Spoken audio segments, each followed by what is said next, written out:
over. To fully grasp the gravity of the current Gaza conflict, we must journey back in time. The roots of the conflict are deep, tracing back to the establishment of Israel in 1948, which led to the displacement of many Palestinians. The Six-Day War in 1967 further exacerbated tensions as it resulted in Israel's occupation of Gaza. As the years went by, the rise of Hamas and the First Intifada marked a shift in the conflict's dynamics. The Oslo Accords, signed in the 1990s, brought a glimmer of hope, but the Second Intifada soon shattered any chances of a quick resolution. This turbulent historical context sets the stage for the current conflict in Gaza, a relentless dance of power, politics and pain. We start our journey in November of 2023, when Israeli troops advanced into Gaza City, causing intense bombardment and damaging multiple hospitals. Despite the chaos, Israel agreed to maintain daily 4-hour pauses in fighting within parts of northern Gaza, a small respite in an otherwise relentless conflict. Fast forward to December, the situation had escalated further. Airstrikes launched by Israel on crowded areas in southern Gaza led to an alarming increase in fatalities.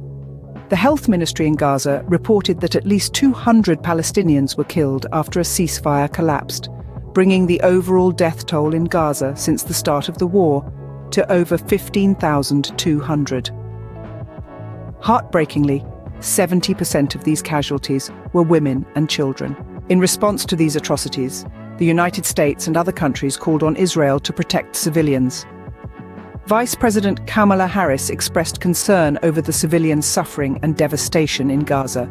She assured the Egyptian president that the US would not permit forced relocation of Palestinians, ongoing siege of Gaza, or redrawing of its borders. Despite these appeals, Israel's military targeted over 400 Hamas targets in Gaza, including residential buildings, leading to numerous casualties.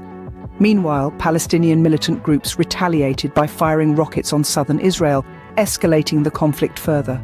The International Criminal Court prosecutor stated his office is serious about investigating allegations of war crimes on both sides. As the situation worsened, Israel published an online map dividing Gaza into numbered parcels and issued evacuation warnings to residents, causing panic and confusion among the local population. In the midst of this turmoil, the Palestinian Red Crescent received the first convoy of aid trucks through the Rafah crossing with Egypt, a beacon of hope in a bleak landscape. To summarize, the situation in Gaza remains tense, with escalating conflicts and a rising death toll. International pressure mounts on both sides to protect civilians and de-escalate the situation, while aid efforts are underway to provide much-needed relief to the Palestinian people. The International Criminal Court is also closely monitoring the situation, with war crime investigations on the horizon.